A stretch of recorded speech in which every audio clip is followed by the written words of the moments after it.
You've been living inside invisible lines, drawn long before you had a say. Every decision, every hesitation, every realistic goal wasn't yours. It was handed to you by parents who settled, teachers who stopped dreaming, friends who thought average was noble. And deep down, you believed it. You shrunk your dreams to fit their comfort zones. You called it being humble, being realistic. But let me ask you something. What if the only thing wrong with your life is how small you've been taught to think? When I look back, the saddest part isn't what I lacked. It's what I never even reached for because I didn't know I could. See, no one ever sat me down and said, "You're only allowed to go this far in life." But that message, it was everywhere. It was in the way my parents talked about money, like it was always just out of reach. It was in how teachers praised obedience over ambition. It was in the way the neighborhood whispered about people who tried too hard, dreamed too big, or stood too tall. They never had to lock me in a cage. They just taught me to stay near the walls. That's the trap of thinking small. It's not about laziness. It's not even about fear. It's inheritance. We take on the doubts, limits, and ceilings of the people who came before us, and we call it normal. But normal is just a pattern you haven't questioned yet, and you don't see the cage because you were raised inside it. So everything outside looks risky, irresponsible, unrealistic, even if it's exactly what you were meant for. I started noticing it when I caught myself talking people out of their dreams. Not because I didn't want them to succeed, but because their dreams made me uncomfortable, made me feel exposed, like their courage shined a light on my own compromises. That's how deep this programming runs. You're not just trapped by your own beliefs, you're used as a guard in someone else's prison. But here's the truth. Every great life begins with a rejection of the one you were handed. The minute you stop accepting your limits as facts, they start to fall apart. The day you question why you've always stayed in the same place, that's the day a crack appears in the wall. And maybe it's small at first, maybe it's barely noticeable, but it's there. And cracks grow. You weren't born to think small. That was taught, which means it can be untaught. You can choose to become someone new, someone bold, someone who looks at limits and laughs, not because it's easy, but because they know what's on the other side is worth it. The first step isn't action, it's awareness. Catch yourself when you shrink. Ask yourself whose voice is in your head when you hesitate. Ask who benefits when you settle. And ask who you could become. If you stop thinking so damn small, you don't have to escape the cage today. Just notice the bars. That's how it begins. Because once you see it, you can never unsee it again. Most of the limits in your life didn't come from enemies. They came from people who loved you. That's what makes them so powerful. When someone who raised you says, "Be careful," you listen. When a friend tells you, "Don't get your hopes up," it sounds like wisdom. When the people closest to you say things like, "It's better to be safe than sorry," you start to believe that playing small is some kind of virtue. But here's the hard truth. Most of that advice isn't meant to help you grow. It's meant to help them feel safe. Because your growth reminds them of what they never reached for. Your risk-taking confronts their comfort. Your ambition shines a light on all the times they said no to themselves. So instead of cheering you on, they say, "Just be realistic. Don't set yourself up for disappointment. Why can't you just be happy with what you have?" It sounds like love. But love doesn't clip your wings to keep you close. Love says fly, even if it means you might fall. I had to learn this the hard way. I used to think the loudest voices in my life were the wisest. But volume isn't the same as vision. Most people are just echoing what they were told by someone else who gave up on their own dreams. It's a chain of small thinking passed down like a family heirloom. Polished, respected, but outdated. If you're not careful, you become the next link, That's why you have to be ruthless, not with people, but with ideas. Challenge every belief that tells you to settle, especially the ones that come with a smile, because not all advice is meant for your path. Some advice is just fear in disguise, wrapped in concern. It's not evil, it's not malicious, but it's not helpful either. You were not built for someone else's comfort zone. The world doesn't need another person playing small to keep the peace at dinner tables. It needs fire. It needs stretchers, people who stretch the boundaries of what's possible. And that means you'll outgrow some opinions, some friendships, some conversations. That's okay. You don't have to be rude, but you do have to be firm. You can say, I love you, but I'm doing this anyway. You can say, I hear your concern, but I choose belief. You can say, thanks for your advice. Now watch me prove it wrong. Because one day someone will look at you the way you used to look at them, and your voice will become their echo. Make sure it's one worth hearing. It took me a long time to realize I wasn't being held back by a lack of goals. I had goals, big ones. I'd write them in journals, tape them to my wall, repeat them in the mirror. But nothing changed because my standards stayed the same. That's the secret nobody tells you. You don't get your goals. You get your standards. We all rise or fall to the level we accept as normal. Your standard is the floor beneath your life. It's what you tolerate when no one's watching. It's how you show up on the days you don't feel like it. It's what you believe you're entitled to, not in arrogance, but in truth. You can say, I want to be wealthy, but if your standard is surviving paycheck to paycheck, that's where you'll stay. You can say, I want a strong, loving relationship, but if your standard is chaotic love, you'll keep chasing dysfunction. You can say, I want to be disciplined, but if your standard is quitting when it gets hard, you'll fold every time. It's not your dreams that define your future. It's what you refuse to settle for. Standards are powerful because they're automatic. You don't rise to meet them with motivation. You fall back on them when your energy's gone. That's why people with high standards often look lucky, because even when they're tired, frustrated, or broke, they won't sink below a certain level. And over time, that consistency compounds into results. I had to change mine. I had to look at every part of my life and ask, what am I tolerating that I would never teach my child to accept? That question changed everything, because it forced me to raise the bar, not just in ambition, but in identity. I stopped saying, I want to be successful, and started saying, I don't allow disorganization in my life. I stopped saying, I want to be fit, and started saying, I don't miss workouts, period. I stopped begging for a better life and started demanding one from myself.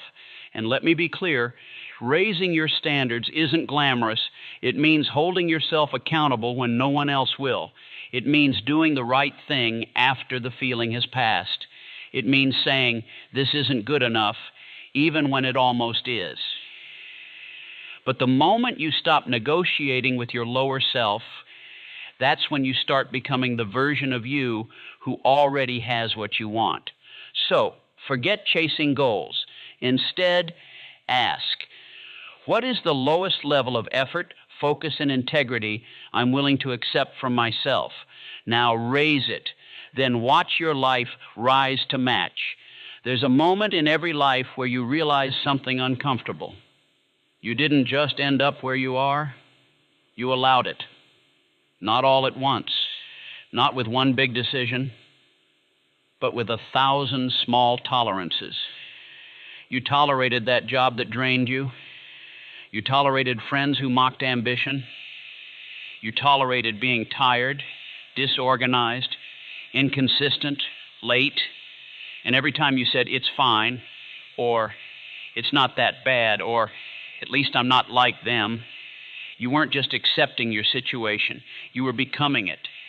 Because here's the truth, your identity is built on what you tolerate when no one's forcing you. And over time, what you tolerate becomes who you are. I used to think discipline was about grit and motivation. But really, it's about refusal. I got tired of hearing my own excuses, tired of explaining why I hadn't started yet, tired of lowering the bar just to feel better in the short term. So I made a rule. If I wouldn't admire it in someone else, I stop allowing it in myself. Think about that.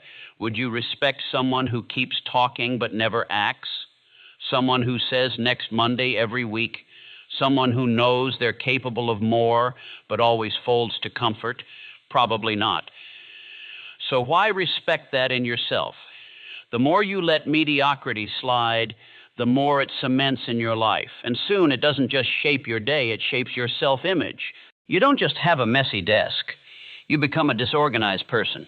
You don't just skip a workout. You become someone who never finishes. You don't just settle for less. You become someone who doesn't believe they deserve more. It's not punishment, it's programming. But here's the good news. That process works both ways. Every time you raise your standards, you reinforce a new identity. Every time you say, that's not good enough for me anymore, you chisel away at the version of you that's been quietly dying inside the old one. You're not stuck. You're just over-tolerated. So ask yourself, what excuses have you been dressing up as reasons? What situations have you been surviving that you were meant to rise above? What version of yourself are you becoming day after day without even noticing? And then make a decision. Draw the line. Say it out loud. I don't tolerate this anymore. Because every time you accept less, you build another brick in your prison. But every time you demand more, you kick the wall a little harder. And one day that whole damn thing will fall. The first time I dared to think big, it didn't feel powerful. It felt wrong, like I was breaking some unspoken rule, like I was being arrogant for even imagining more, like I should apologize for wanting what people around me had learned to live without. That's the first test of greatness. It doesn't start with applause, it starts with resistance. Because big dreams threaten small systems. They rattle the cages. They challenge the roles people have quietly accepted and played for years. So when you say, I want more, don't be surprised when the room goes quiet. Don't be shocked when people squint at you like, who do you think you are? That's the point. If it feels too big, too bold, too impossible, you're probably aiming in the right direction. You just haven't grown into it yet. And the discomfort you feel, it's not a warning sign, it's a growth signal. You're stretching beyond the version of you that fits into the life you used to settle for. And stretching never feels graceful. It feels clumsy. It feels loud in your chest. It feels like imposter syndrome knocking on your door at 2 a.m. whispering, you really think you can do this? But let me tell you something, that voice isn't truth, it's memory. It's the echo of every moment you shrank to stay safe, and the only way to silence it is to move through it. See, we've been conditioned to confuse ambition with ego, to mistake confidence for arrogance, to believe that dreaming of more somehow means we're ungrateful for what we have. But real gratitude isn't settling. It's honoring the life you've been given by using all of it. You weren't meant to think small just because others are uncomfortable with your vision. And you weren't meant to apologize for dreaming out loud. There's nothing noble about playing small so other people feel big. There's nothing humble about hiding your fire just to keep the room dim. If you feel awkward thinking big, good. It means you're expanding. It means your old self is shaking in its boots, and it should be. Because that version of you is not built to carry where you're going next. So when it feels arrogant to dream bigger, ask yourself, am I being too much or just finally enough? Don't wait for your confidence to arrive. Build it. Stack it brick by brick with every uncomfortable decision you make in the name of a future that still scares you. Because greatness doesn't announce itself with ease, it begins with tension. And anyone who's ever built a legacy will tell you, discomfort is where the real dream starts. I used to think I was being smart, cautious, practical. I'd say things like, this isn't the right time. I just need more research. I don't want to rush into something unprepared.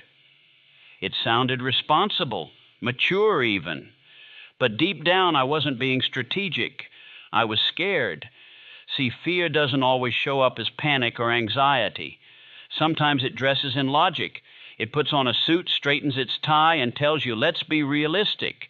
It convinces you that waiting is wisdom, that shrinking is humility, that settling is stability. But here's the truth. Most of your good reasons are just well-dressed fear. I didn't want to admit that, because it would mean all the planning, the overthinking, the endless list-making was just a delay tactic. It would mean I wasn't being held back by circumstances. I was being held back by comfort masquerading as common sense. And once you see that, it gets uncomfortable fast. Because now you're no longer a victim of life's timing. You're the one holding the clock. Ask yourself, are you really waiting for clarity? Or are you afraid of what will happen if it works? Are you being careful with your next step? Or just terrified to take any step? Sometimes we don't fear failure. We fear responsibility. Because success demands more. It demands consistency. It demands visibility. It demands that we stop hiding behind almost ready and finally show up. That's the power fear has when it wears a mask. It whispers in your own voice. It says, you're just being smart. And it becomes very easy to believe because it feels rational. But logic that leads to stagnation is not logic. It's sabotage. And the only way to break the pattern is to call it what it is. Fear. Fear of judgment. Fear of change. Fear of losing what's comfortable, even if what's comfortable is killing you slowly. Once I named it, I could finally face it. I could look my reasons in the eye and say, thank you for trying to protect me, but I've got it from here. Because growth doesn't always come from having all the answers. Sometimes it comes from moving forward while still shaking. You don't need permission. You don't need certainty. You just need to stop mistaking your excuses for wisdom. The scariest part of your journey will always look the most reasonable. That's how fear survives. But the moment you choose courage over comfort, even when the voice in your head is screaming, wait, that's the moment your real life begins. So ask yourself, is this logic or is this fear with better branding? And if it's fear, don't wait for it to leave. Move anyway. I spent years waiting for a sign, waiting for someone to notice me, waiting for approval, validation, permission, anything that would make it official. I thought someone somewhere would come along and say, okay, you're ready now, you can start, you have what it takes. But nobody came, because that's not how this works. There is no crown ceremony, no appointed day where the world taps you on the shoulder and says, you're chosen. And once I realized that, something inside me snapped. Not in anger, in ownership. I stopped waiting, and I started claiming. See, most of us don't lack ability. We lack permission. But not from the world, from ourselves. We're afraid to call ourselves the thing we already are. We wait to be told we're a leader instead of leading. We wait to be called talented instead of creating. We wait to be picked by a company, a mentor, a client, a lover. When the truth is, life only begins when you pick yourself. No one is coming to crown you. No one is going to show up with a checklist and say, you've met all the requirements, here's your dream. Because dreams aren't awarded, they're taken. And not through force, but through decision. A quiet, steady, powerful decision to stop waiting for the outside world to give you permission and start acting like you already have it. I remember the exact moment it clicked for me.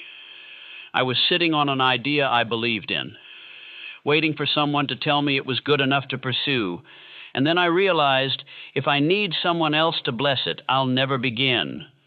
Because nobody sees your vision as clearly as you do. Nobody feels your urgency. Nobody hears that inner voice at night saying, you were made for more. And truthfully, it's not their job to hear it. It's yours. So stop sending out invitations to your own life. Stop asking the crowd if your dream is acceptable. Stop hoping someone will notice you and say the magic words. You already have everything you need to start. The only difference between people who build empires and those who don't is that empire builders stopped asking for permission. They gave it to themselves. So write your own job title. Launch before you're ready. Lead even when you feel unqualified. Show up before you feel welcome. Move before the applause, because confidence doesn't come from waiting until it's safe. It comes from acting before it is. This is your life, your mountain, your name on the line.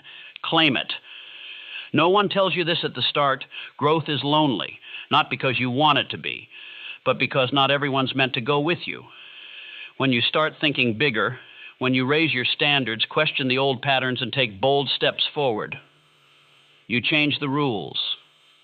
And change makes people uncomfortable. They'll say you've changed. They'll say you think you're better than them. They'll say you've forgotten where you came from. But what they won't say is the truth. Your growth reminds them of their stagnation. Because when you start doing what they're still only dreaming about, it shakes their foundation. It forces a mirror in their face. And not everyone's ready to look. I didn't want to lose anyone. I thought I could grow and keep every friendship, every routine, every old version of me intact. But the more I rose, the more resistance I felt.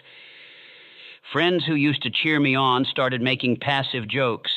Family who once believed in me started sounding doubtful. People I loved deeply just stopped calling. And at first it hurt. It felt personal. But over time I realized it wasn't rejection. It was natural selection. Growth will filter your life for you. It will reveal who's aligned with your next chapter and who was only ever meant for the prologue. And that doesn't make them bad people. It just means their role in your story is complete. They were there to teach you, support you, or maybe just walk with you for a while.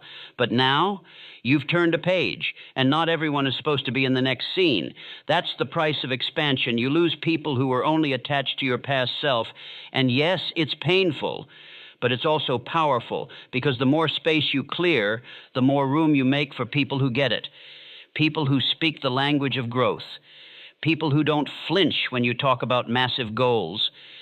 People who don't laugh at your discipline, your vision, your hunger. But you won't find them if you keep shrinking to fit places you've outgrown. Sometimes you have to walk alone before the right people find you. Sometimes your circle has to shrink before it can evolve. So if you're feeling isolated right now, don't panic. Don't turn back. Don't water yourself down just to feel accepted. Because if the old circle can't handle the new you, let them stay behind. You're not leaving them out of spite. You're leaving because your future won't wait. So walk forward, even if it's quiet, even if it's hard, even if you miss them. Because the path to your next level isn't crowded. It's cleared on purpose. You can read every book, write out every vision, plan every detail of your dream life until your notebook is overflowing. But if you don't move, none of it matters. Thinking big is where it starts, but moving big is where it becomes real. Most people never make that leap. They confuse preparation with progress. They confuse clarity with commitment. They wait for more confidence, more certainty, more signs from the universe. But confidence doesn't create action. Action creates confidence. I used to think I had to feel ready before I could start. But I learned something that changed everything. Courage is louder than confidence, because courage shows up before you're sure. Courage doesn't wait to be qualified. It says, let's go, even when the hands are still shaking. That's what separates dreamers from doers. Not intelligence, not talent, not timing. Movement, small, messy, brave movement. The world doesn't reward what's in your head. It rewards what's in motion. You can dream of writing a book, or you can write one page today. You can talk about starting that business, or you can make the first call, launch the site, post the offer.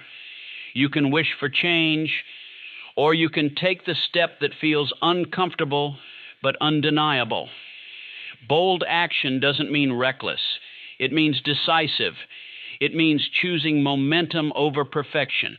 It means saying, I don't know everything yet, but I know enough to start. Because what's worse than failing? Never finding out what could have been. Every big success story starts with someone who moved before they felt ready. Someone who looked at their fear and said, not today. Someone who chose courage over comfort. You don't have to leap off a cliff. You just have to take the next bold step. Even if it's a whisper of a move. Even if no one sees it yet. And here's the thing. You'll never feel ready for the big things until you start doing small, bold things first. And every time you act, that voice in your head gets quieter. The doubt shrinks. The fear loosens its grip. And something new takes its place. Belief. Not the kind you chant in the mirror. The kind you earn through motion, through proof, through walking when everything in you says wait. So today, ask yourself, what would bold look like right now? Not tomorrow, not next week, right now. Then do it. Because the only thing standing between you and the life you want isn't the dream. It's the movement. And once you move, the world has to respond. Rejection used to crush me. One no, and I'd question everything. Was I not good enough? Was I aiming too high? Should I scale back, stay quiet, play it safe? But now I see it differently. Rejection isn't a stop sign. It's a signal, a flare in the dark saying, you're finally playing big enough to be noticed. If no one's saying no to you, you're probably still hiding, because safety rarely gets pushback. Average doesn't get challenged. But bold gets questioned. Bold gets criticized. Bold gets told, who do you think you are? That's how you know you're stepping into alignment with your true scale. You were never meant to be everyone's cup of tea. You were meant to be someone's wake-up call. The higher you aim, the more friction you'll feel. Not because you're failing, but because you're finally bumping up against resistance. And resistance means you're in motion. I used to take rejection personally. Now I take it as confirmation. Confirmation that I'm aiming beyond comfort. That I'm reaching outside the algorithm of approval I once lived inside. Because let's be honest, most people water themselves down just to stay liked. They round off their edges, shrink their presence, package their ideas in safer language, and they stay stuck in a world that quietly claps, but never challenges them to rise. Not me, not anymore. I'd rather be rejected for being real than accepted for being invisible, because rejection means I'm pushing boundaries, mine and theirs. It means I'm choosing truth over popularity, vision over validation, impact over comfort. Look, when you start doing things that matter, people will flinch. Doors will close. Rooms will go silent. But here's what matters most. You keep going anyway. Because for every no, there's a deeper yes waiting. Yes to growth. Yes to alignment. Yes to the person you're becoming. Sometimes rejection isn't about you being wrong. It's about you being too right for the place you're in. You're not too intense. You're not too ambitious. You're not too different. You're just no longer willing to fit a life that was never built for your full size. So take the no. Take it with pride. And then move forward like someone who knows. Rejection isn't the end. It's the edge. And edges are where new paths begin. You'd think the biggest fear would be failure. But for most people, the real fear is exposure. Because stepping into something bigger means being seen. And when you're seen, you can be judged. When you reach, you can fall. When you speak, you can be misunderstood. So we shrink. Not because we don't want more, but because small feels safer. We stay where it's familiar, where no one asks too much of us, where our potential never gets tested, so it never has the chance to disappoint us. That's the lie of the comfort zone. It feels warm, soft, safe. But it's not safety, it's sedation. It's a padded room where dreams go to die quietly without a fight. See, the human brain is wired for survival. It's not concerned with your goals, your legacy, or your wild ambitions. It just wants you to stay alive. And to your nervous system, change equals danger. So even when your soul is starving for more, your brain whispers, let's just stay here a little longer. I used to obey that voice. I told myself stories about timing, about patience, about waiting for the right moment. But the truth was, I was afraid. Afraid that if I tried and failed, I'd lose the illusion of control. Afraid that if I aimed higher, I'd prove my deepest fear, that maybe I wasn't enough. So I stayed small. I called it wisdom. I called it being realistic. But it was fear, plain and simple. The turning point came when I asked myself a brutal question. What has staying small ever protected me from? The answer, nothing. It didn't protect my confidence. It didn't preserve my peace. It didn't save me from judgment, regret, or frustration. All it did was keep me hidden. And being hidden doesn't feel like safety forever.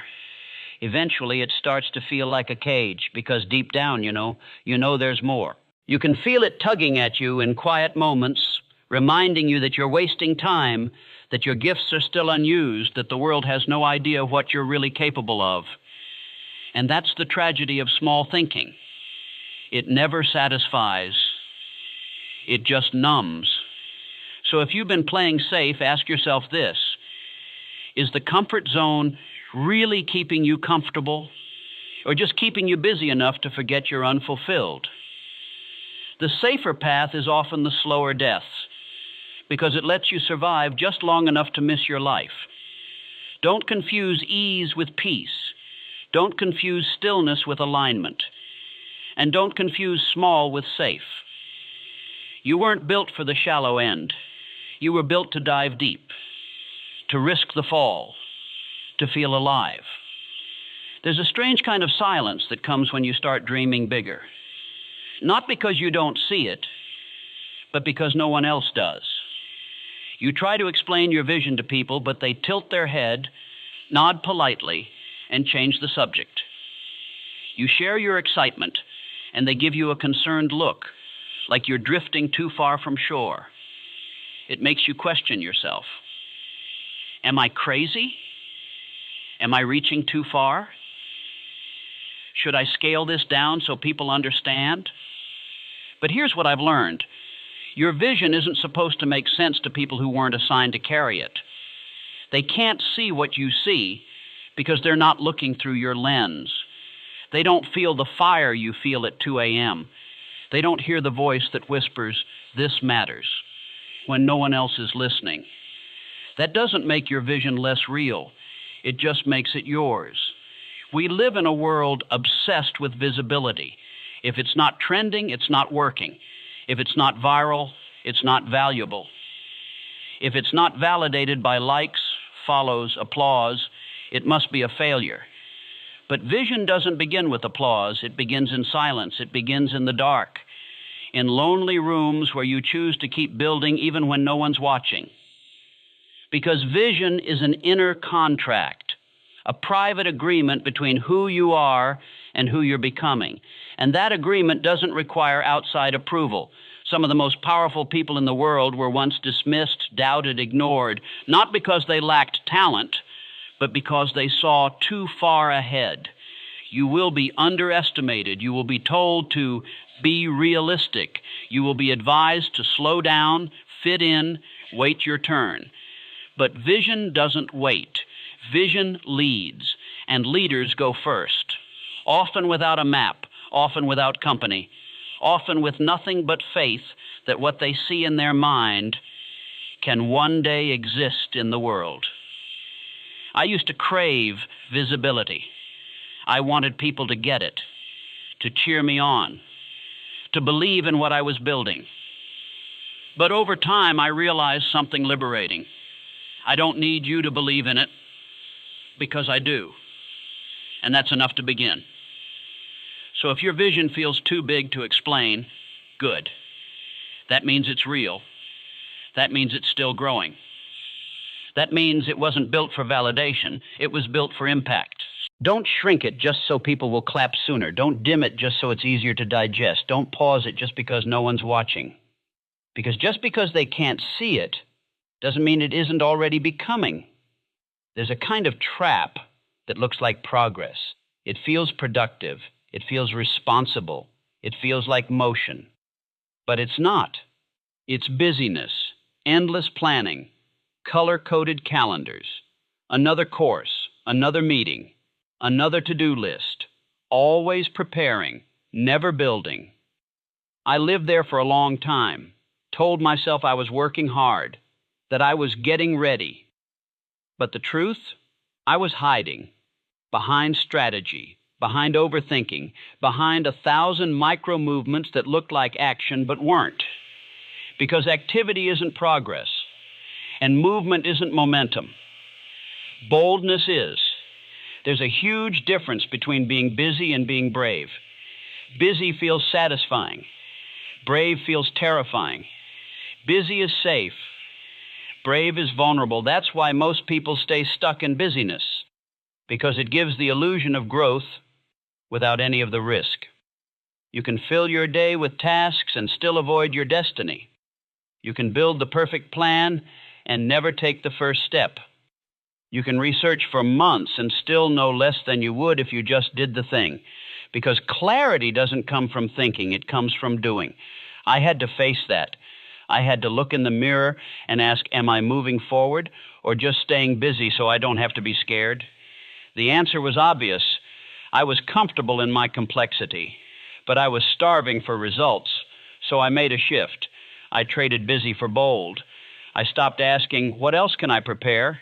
And started asking, what's the scariest move I can make today? Because the bold move, that's the one that changes things. Bold is launching when it's not perfect. Bold is asking for what you're worth. Bold is sending the email, making the call, showing up in the room where you feel underqualified. Bold is messy. Bold is real. Bold builds things. No one remembers the person who was always working on something. They remember the person who shipped, who showed up, who risked being seen. And maybe not every bold move works, but every bold move teaches. Every bold move expands your capacity. Every bold move sends a message to the universe. I'm serious. I'm in. I'm done waiting. So today, look at your list. Look at your routine. Look at your calendar. Then ask, where am I playing safe by staying busy when I should be stepping into bold? And then go do the thing that makes your stomach flip, the one you've been avoiding, the one that actually moves the needle. Because bold beats busy every single time. I used to think I was lazy. I'd stare at unfinished goals, unopened books, unchecked boxes, and label myself a procrastinator. But the truth, I wasn't lazy. I was scared, because doing the thing, really doing it, meant exposing myself. It meant risking failure, judgment, rejection.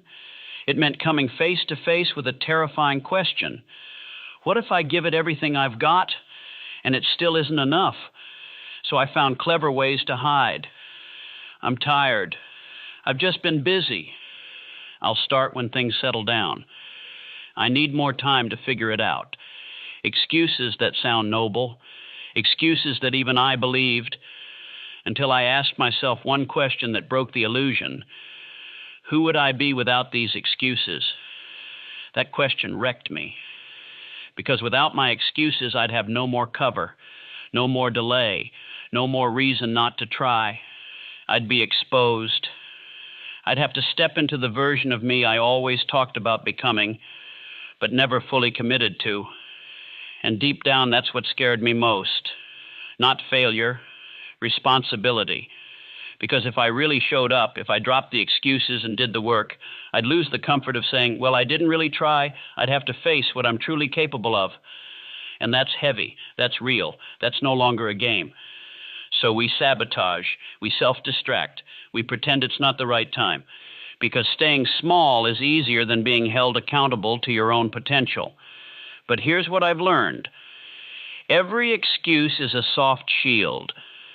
And the moment you stop hiding behind it, you find something you forgot you had: power. Because the person behind the excuses is not weak. They're just afraid of what happens when there are no more walls to lean on. That person, they're focused, they're capable, they're hungry, they're dangerous in the best way. You don't need to fix yourself. You don't need to find more discipline or motivation or time. You just need to stop giving your excuses the microphone. Next time one shows up, don't judge it, study it. Ask, what is this really protecting me from? What fear is hiding underneath this delay? And then go there, because that's where the real work lives. You're not broken. You're just protecting something sacred, your dream. You're just scared of what happens when you finally give it your all. But that's the only place your life begins. So who would you be without the excuses? Without the delays, the distractions, the perfectly rational stories? You'd be unstoppable. And maybe it's time. I used to think high standards were something you discovered, like buried treasure. That one day I'd stumble across a version of myself who just had better habits, more discipline, more clarity. But I was wrong. You don't find high standards, you raise them. And it doesn't happen by accident, it happens by decision. Your life as it is right now is a reflection of what you've been willing to accept. Not what you want, not what you dream of, what you've allowed, what you've tolerated, what you've convinced yourself is just the way it is. That becomes your normal. And over time, normal gets invisible. You stop noticing the chaos. You stop questioning the excuses. You just live inside the story you never meant to write. But standards aren't fixed. They're adjustable. And the moment you realize that, everything changes. You can wake up tomorrow and decide, I don't tolerate clutter in my space anymore. I don't tolerate low-energy conversations. I don't tolerate skipping the gym, making excuses, staying stuck. And no, life won't instantly fall in line, but you will.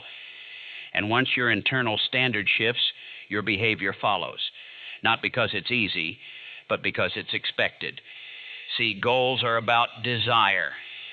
But standards are about identity. Goals say, I'd like to get fit. Standards say, I'm the kind of person who doesn't miss a workout. Goals say, I want to build wealth. Standards say, I don't spend like someone who's trying, I spend like someone who is. That's the shift. You stop reaching and you become. But here's the hard part. Raising your standards usually means raising your discomfort. Because when you decide your new normal, you have to confront every area where you've been lying to yourself. You have to clean the mess, cut the noise, break some patterns, maybe even walk away from people who love your lower standard because it keeps them comfortable, and that's the price. Not everyone will celebrate the upgrade. Not every part of you will enjoy the change. But deep down, your future self is begging for it. So stop waiting to feel ready. Set the standard anyway. Act like the person who already lives there. Talk like them. Move like them. Decide like them. You don't get the life you want by wishing for it. You get it by raising the floor. So falling back isn't an option. This isn't about perfection. It's about precision. It's about refusing to keep living like the old version of you deserves to stay in charge. So ask yourself, what's the new minimum I'm willing to accept in my life? Then raise it. And don't look down. You didn't choose where you started. You didn't pick the town, the school, the language, the rules. You didn't choose what people believed around you, what they feared, what they settled for, what they told you was possible. You were born into a world.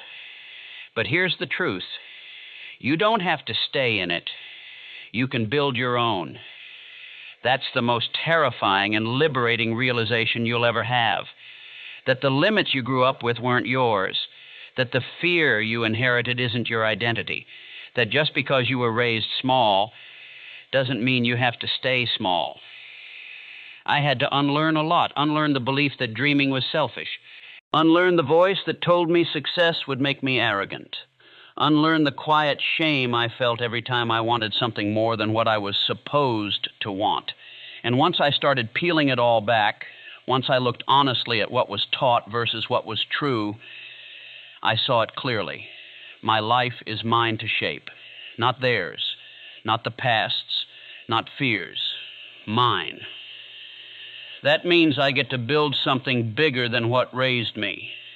I get to decide what wealth means, what love feels like, what success looks like. I get to draw the map instead of following the one I was handed. And so do you. But here's the catch. Building your own world means walking away from the one you were handed. It means letting go of the rules that kept you small, even if they came wrapped in love. It means breaking the cycle, even if it's been in your family for generations. It means becoming the first to think differently, the first to rise, the first to bet on something bigger than survival. That's not rebellion, that's leadership. And it won't be easy.